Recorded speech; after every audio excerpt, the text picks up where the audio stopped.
ஆண்டனி பேசுறேங்க. எல்லாருக்கும் இந்த மாலை வணக்கங்கள். இந்த வீடியோல வந்து நம்ம நடந்து முடிஞ்ச பார்லிமென்ட் தேர்தல்ல தமிழ்நாட்டுல என்னாச்சுன்னு தான் பார்க்க போறோம். தமிழ்நாட்டுல 4 கூட்டணி இருந்ததுங்க. மெயின் கூட்டணி. 1 வந்து டிஎம்கே கூட்டணி. இன்னொன்னு பார்த்தீங்கன்னா, அண்ணா டிஎம்கே கூட்டணி. 3வது பார்த்தீங்கன்னா, பாரதிய ஜனதா கூட்டணி. 4வது நம்ப திரு சீமான் அவர்களுடைய கட்சி, தமிழக முன்னேற்றக் கழகம். சரிங்களா? இது 4 இருந்தது. இதுல டிஎம்கேல பார்த்தீங்கன்னா வந்துட்டு நெறைய கட்சிகள் இருந்தாங்க. ஆ அதாவது டிஎம்கே, காங்கிரஸ், விடுதலை சிறுத்தை, கம்யூனிஸ்ட் கட்சி, அதுக்கப்புறமா வந்துட்டு நம்ம முஸ்லீம் லீக் இந்த மாரி கட்சிகள் இருந்தது. அண்ணா டிஎம்கேல பார்த்தீங்கன்னா, அ அண்ணா டிஎம்கே, தேமுதிக, அதுக்கப்புறமா வந்து இவங்க தமிழக முன்னேற்ற கழகம் நினைக்கிறேன் டாக்டர் கிருஷ்ணசாமி அவர்களது. அப்புறம் பாரதிய ஜனதா கட்சியில பார்த்தீங்கன்னா, பாரத் ஜனதா, அதுக்கப்புறமா திரு தினகரன் அவர்களுடைய கட்சி, அதுக்கப்புறம் வந்து அ நம்முடைய ஏசி சண்முகம் இருக்காரு இல்லைங்களா? ஆ அவர் வந்து அவருடைய கட்சி. அதுக்கப்புறம் திரு பச்சைமுத்து அவர்களுடைய கட்சி. அதுக்கப்புறமா பாட்டாளி மக்கள் கட்சி. இது திரு ராமதாஸ் ஐயா அவர்களுடைய கட்சி. இவங்களும் ஒரு கூட்டணி நின்னாங்க. அடுத்தது ஐயா திரு சீமான் அவர்கள் தனியா நின்னாங்க. இவங்க வந்து என்ன பண்ணாங்கன்னா வந்துட்டு, பயங்கர மும்முரமா வந்து போட்டியிட்டாங்க. போட்டியிடும்போது கடைசியில வின் பண்ணது பார்த்தீங்கன்னா, திராவிட முன்னேற்ற கழகத்தின் கூட்டணி தான் வந்து வின் பண்ணாங்க.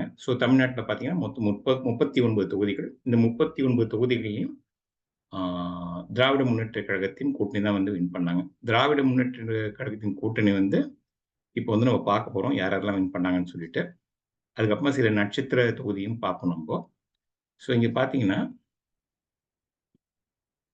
ஓகேங்களா? இதான் போட்டிருக்காங்க.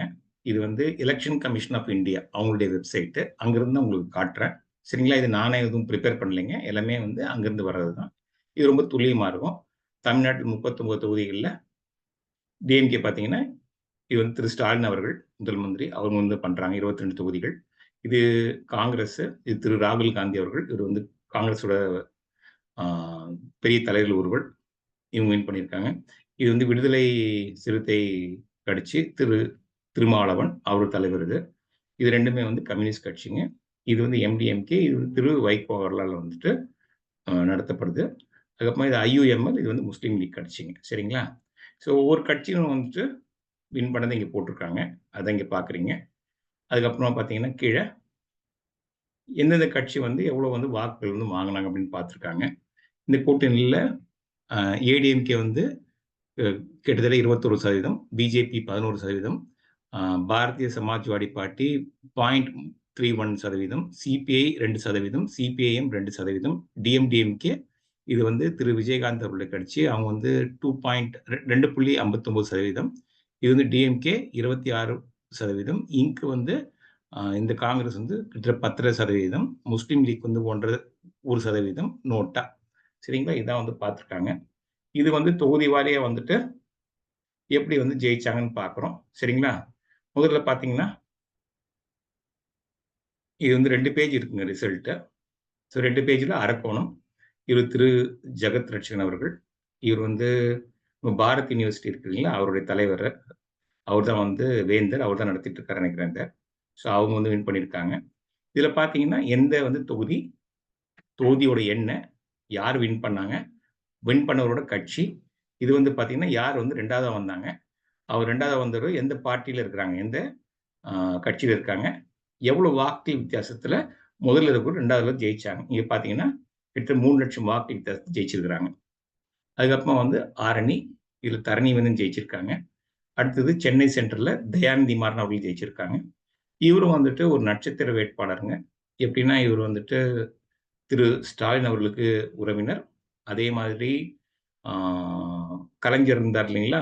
அவருடைய உறவினர் இவரு. இவரு கிட்டத்தட்ட 2,44,000 வாக்கு வித்தியாசத்துல வின் பண்ணியிருக்காங்க. இவரு நெறைய முறை வந்து சென்னை சென்ட்ரல்ல வின் பண்ணியிருக்காங்க. சென்னை நார்த்து இவரு வந்து ஒரு முக்கியமான வேட்பாளருங்க. ஏன்னா, இவருடைய அப்பா பார்த்தீங்கன்னா, ஆற்காடு வீராசாமி. ஆ ரொம்ப முன்னாள் முதல்வர் கலைஞர் அவர்களின் தோஸ்த் இவரு. திரு வீராசாமி அவர்கள். அவங்க பையன் இவரு. இவரு வந்து சென்னை நார்த்ல இருந்து ஜெயிச்சிருக்காரு. கிட்டத்தட்ட 3,50,000 வாக்கு வித்தியாசத்துல ஜெயிச்சிருக்காரு. சென்னை சவுத் பார்த்தீங்கன்னா, ஆ திருமதி சுமதி தமிழ்ச்சி தங்கபாண்டியன். இவங்க வந்து நல்லா ஆங்கிலம் பேசுவாங்க. இவங்க வந்து ஒரு புரொஃபசர் முதல்ல இருந்தாங்க. லாஸ்ட் முறை வந்து பார்லிமென்ட்ல ஜெயிச்சாங்க. இவங்க அப்பாவும் பார்த்தீங்கன்னா தங்கபாண்டியன். இவரும் வந்துட்டு மந்திரியா இருந்தாங்க. இவருடைய சகோதரர் பார்த்தீங்கன்னா தென்னரசுன்னு நெனைக்கிறேன். அவரும் வந்து டிஎம்கே இதுல வந்துட்டு ஒரு மினிஸ்டரா இருக்காரு. இது வந்து ரொம்ப முக்கியமான தொகுதிங்க. ஏன்னா இங்க நின்னவங்க வந்து டாக்டர் தமிழிசை சவுந்தரராஜன். இவங்க வந்து திரு குமரி அனந்தன் அவர்களுடைய மகள். டாக்டர். ஆ எல்லாருக்கும் தெரிஞ்ச ஒரு தலைவர். பிஜேபியோட முன்னாள் தலைவர். போட்டி ரொம்ப டஃப்பா இருக்கும்னு எதிர்பார்த்தாங்க. ஸோ அங்க வந்து அவங்க தோத்துட்டாங்க. அதுக்கப்புறம் வந்துட்டு சிதம்பரம். இவரு பார்த்தீங்கன்னா திருமாவளவன். விடுதலை சிறுத்தைகள் கட்சியோட தலைவரு. அவரு ஜெயிச்சிருக்காரு. அப்புறம் கணபதி ராஜ்குமார். இங்க வந்து அவர் யார ஜெயிச்சாருன்னா, திரு அண்ணாமலை அவர்கள. அண்ணாமலை வந்துட்டு ரொம்ப டஃப் குடுப்பாங்கன்னு பார்த்தாங்க. அதே மாரி ரொம்ப டஃப்ல தான் இருந்தது. கடைசியில வந்துட்டு 1,16,000 ஓட்டு வாக்கு வித்தியாசத்துல கணபதி ராஜ்குமார் அவர்கள் வின் பண்ணியிருக்காங்க. விஷ்ணு பிரசாத். இவர் வந்து காங்கிரஸ்ல வந்துட்டு ஒரு தலைவர். இவரு விஷ்ணு பிரசாத் வந்துட்டு அண்ணன். சௌமியா அன்புமணி. திருமதி சௌமியா அன்புமணி இருக்காங்கல்ல, இவங்க வந்து ஐயா ராமதாஸ் அவர்களின் மருமகள். அ திரு அன்புமணி அவர்களின் மனைவி. ஸோ இவங்க வந்து விஷ்ணு பிரசாத் அவர்கள் அண்ணன் நெனைக்கிறேன். சௌமியா அன்புமணி தங்கன்னு நெனைக்கிறேங்க. விஷ்ணு பிரசாத் வின் பண்ணியிருக்காங்க. இந்த தொகுதி ரொம்ப மும்முரமா இருந்ததுங்க. பெரும்பான்மையான டைம் வந்து சௌமியா அன்புமணி மேடம் தான் முன்னால இருந்தாங்க. கடைசியில வந்து 1, 2 தொகுதியில வந்து அவங்களுக்கு கால வாரி விட்டுடுச்சு. ரொம்ப குறைஞ்ச வாக்கு வித்தியாசங்க. 21,300 ஓட்டுல அவங்க தோத்துட்டாங்க. சப்போஸ் இவங்க வின் பண்ணியிருந்தாங்கன்னா, இவங்களுக்கு வந்து ஒரு மந்திரி பதவி கிடைச்சிருந்தாலும் ஆச்சரியம் இல்ல. ஏன்னா வந்து இவங்க பாரதிய ஜனதா கூட்டணியில இருந்தாங்க. அதுக்கப்புறமா சச்சிதானந்தம் கம்யூனிஸ்ட்ல வந்து ஜெயிச்சிருக்காருங்க. பிரகாஷ் ஈரோட்ல ஜெயிச்சிருக்காரு. இங்க திண்டுக்கல் தொகுதியும் வந்து ஒரு மினிஸ்டர் வந்து பெரியசாமி இருக்கார் இல்லைங்களா? டிஎம்கேல. அவரு லாஸ்ட் டைம் வந்து அதிக வாக்கு வித்தியாசத்துல ஜெயிச்சாங்க இங்க. கள்ளக்குறிச்சியில திரு மலையரசன் வின் பண்ணியிருக்காங்க. காஞ்சிபுரத்துல செல்வம் வின் பண்ணியிருக்காங்க. கன்னியாகுமரி. இது ஒரு முக்கியமான தொகுதிங்க. ஏன்னா வந்து பாரதிய ஜனதா பார்ட்டில பார்த்தீங்கன்னா, திரு ராதாகிருஷ்ணன் அவங்க நின்னுருக்காங்க. இவர் முன்னாள் மத்திய அமைச்சர். அம்மா ஜெயலலிதா அவர்கள் இருந்த காலத்திலேயே இவர் வந்துட்டு வின் பண்ணியிருக்காங்க இந்த தொகுதிய. நெறைய முறை இந்த தொகுதியில வந்து இவர் நின்னுருக்காங்க. எதிர்த்து போட்டியிட்டவங்க சாதாரண ஆள் கிடையாதுங்க. இவர் வந்து திரு வசந்த் அவர்களின் மகன் விஜய் வசந்த். அவர் கிட்டத்தட்ட ஒரு 1,79,000 வாக்கு வித்தியாசத்துல ஜெயிச்சுட்டாரு. ஜோதிமணி. இவங்க வந்து ஒரு பிரபலமானவங்க. ஏன்னா இது கரூரு. கரூர் பார்த்தீங்கன்னா வந்து திரு செந்தில் பாலாஜி அமைச்சர் வந்துட்டு அங்க தான் இருந்தாங்க. ஸோ எப்பவுமே ஒரு பரபரப்பா வந்து பேசக்கூடிய ஒரு தொகுதி வந்து ஜோதிமணி. கிருஷ்ணகிரி பார்த்தீங்கன்னா, திரு கோபிநாத் அவர்கள் வின் பண்ணியிருக்காங்க. மதுரையில திரு வெங்கடேசன் வின் பண்ணியிருக்காங்க. மயிலாடுதுறையில சுதா ஆர். ஓகேங்களா? இவங்களும் வந்துட்டு என்ன ஆச்சுன்னா, முதல்ல எனக்கு யாருன்னே தெரியாதுங்க. இந்த முறை திரு ராகுல் காந்தி அவர்கள் வந்து பாரதிய ஆ நடைப்பயணம் வந்து போகும்போது, இவங்க வந்து அவர் கூடயே வந்துட்டு போயிட்டு வந்தாங்க அப்படின்னு சொல்லுவாங்க. ரொம்ப வந்துட்டு ஆ ஒரு நல்ல கேண்டிடேட்ன்னு சொல்லுவாங்க. லாயர் இவங்க. தமிழ்நாடு காங்கிரஸ்ல ஒரு முக்கிய பதவியில இருக்காங்க. நாகப்பட்டினத்தில செல்வராஜ் வின் பண்ணியிருக்காங்க. நாமக்கல்ல மாதேஸ்வரன் வின் பண்ணியிருக்காங்க. சரிங்களா? இது முதல் பக்கத்துல. 2வது பக்கத்துல பார்த்தீங்கன்னா, நீலகிரி. இதுவும் ஒரு முக்கியமான தொகுதி. திரு முருகன் அவர்கள் முன்னாள் பாரதிய ஜனதா கட்சி தலைவர். அம் இப்போ எலக்ஷன் நடக்கும்போது இவரு மந்திரியா இருந்தாருங்க. இவரு நின்னாரு. இவர எதிர்த்து போட்டியிட்ட திரு ராஜா அவர்கள் டிஎம்கே ஓட தலைவரு. நெறைய முறை வந்து பார்லிமென்ட்லயும் ஜெயிச்சிருக்காரு. மந்திரியாவும் இருந்தவரு. ஸோ இங்க வந்து திரு ராஜா அவர் ஜெயிச்சிருக்காங்க. பெரம்பலூர்ல பார்த்தீங்கன்னா, அருண் நேரு இவர்கள் வந்து தற்போதைய மந்திரி நேரு அவர்களின் மகன் இவங்க ஜெயிச்சிருக்காங்க. பொள்ளாச்சியில ஈஸ்வரசாமி வின் பண்ணியிருக்காங்க. ராமநாதபுரத்துல இது ஒரு முக்கியமா எதிர்பார்க்கப்பட்ட தொகுதிங்க. தோத்து போனவர் யாருன்னா, முன்னாள் முதல்வர் திரு ஓபிஎஸ் அவர்கள். இவரு வந்து நவாஸ் கனி வந்து வின் பண்ணியிருக்காங்க. சேலத்துல திரு செல்வ கணபதி அவர்கள் வின் பண்ணியிருக்காங்க. இவரு முன்னாள் அ அ மந்திரி அதிமுகல இருந்துட்டு பின்னால டிஎம்கேல வந்தவருங்க. சிவகங்கையில கார்த்தி பி. சிதம்பரம். இவர் வந்து திரு சிதம்பரம் அவருடைய மகன். ஆ சிதம்பரம்னா தெரியாதவங்க யாரும் இருக்க முடியாது. நெறைய முறை வந்து மத்திய மந்திரியா இருந்தாங்க நிதித்துறையில. இவங்க வந்துட்டு காங்கிரஸ் தலைவரும்.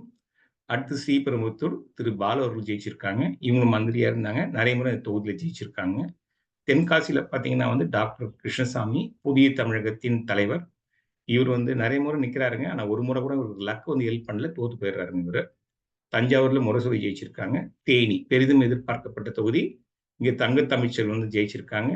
இங்க பார்த்தீங்கன்னா, இவரு டிடிவி தினகரனும், தங்க தமிழ்ச்செல்வனும் அண்ணாடிஎம்கேல ஒண்ணா இருந்து 2 பேரும் வந்துட்டு இவரு டிடி அவர்கள் வந்து கட்சி ஆரம்பிக்கும்போது, டிடிவியும் தங்க தமிழ்ச்செல்வனும் ஒண்ணா இருந்தாங்க. பின்னால தங்க தமிழ்ச்செல்வன் டிஎம்கேல வந்தாங்க. அதுக்கப்புறம் வந்து அவங்க இதுல வந்து டிடிய வந்து குருன்னு கூட சொல்லுவாங்க. அவங்க ஜெயிச்சிருக்காங்க. அதுக்கு அடுத்தது பார்த்தீங்கன்னா, துரை வைகோ, இவர் வைகோவோட மகன். இவர் வந்துட்டு வின் பண்ணியிருக்காரு. இது வந்து பெரிதும் எதிர்பார்க்கப்பட்ட தொகுதி. அவர் திருச்சிராப்பள்ளியில வின் பண்ணியிருக்காரு. திருநெல்வேலியில பார்த்தீங்கன்னா, நயினார் நாகேந்திரன் வந்து வின் பண்ணியிருக்காரு. இது வந்து பெரிதும் எதிர்பார்க்கப்பட்ட தொகுதி. இவர் வந்து இந்நாள் சட்டமன்ற தலைவர். அம் அ பாரதிய ஜனதா கட்சிக்கு. அப்புறம் திருப்பூர்ல சுப்பராயன் அவர்கள், திருவள்ளூர்ல சசிகாந்த் செந்தில், இவர் முன்னாள் ஐஏஎஸ் அதிகாரி. அதிக லட்சம் வாக்கு வித்தியாசத்துல கிட்டத்தட்ட 5,72,000 வாக்கு வித்தியாசம் ஜெயிச்சிருக்காரு. திருவண்ணாமலையில அண்ணாதுரை வின் பண்ணியிருக்காங்க. வெள்ளூர்ல டிஎம் கதிரானந்த் வின் பண்ணியிருக்காங்க. இவங்க வந்துட்டு இந்நாள் மந்திரி துரைமுருகன் அவருடைய மகன். விழுப்புரத்துல ரவிக்குமார் வின் பண்ணியிருக்காங்க. இவர் விடுதலை சிறுத்தை கட்சி தலைவர். விருதுநகர்ல மாணிக்கம் தாக்கூர் வந்துட்டு வின் பண்ணியிருக்காங்க. இது ஒரு டஃப்பான போட்டிங்க. இங்க தோத்து போனவங்க யாருன்னா விஜய் பிரபாகரன், இவங்க வந்துட்டு விஜயகாந்தின் மகன். அதுக்கப்புறமா வந்து நடிகை ராதிகா சரத்குமார் மேடம் அவர்கள். ஓகேங்களா? ஸோ இதுதான் வந்து இது 40 தொகுதி. அடுத்த தொகுதியெல்லாம் அப்புறம் நான் பேசுறேங்க. தேங்க்ஸ். பை.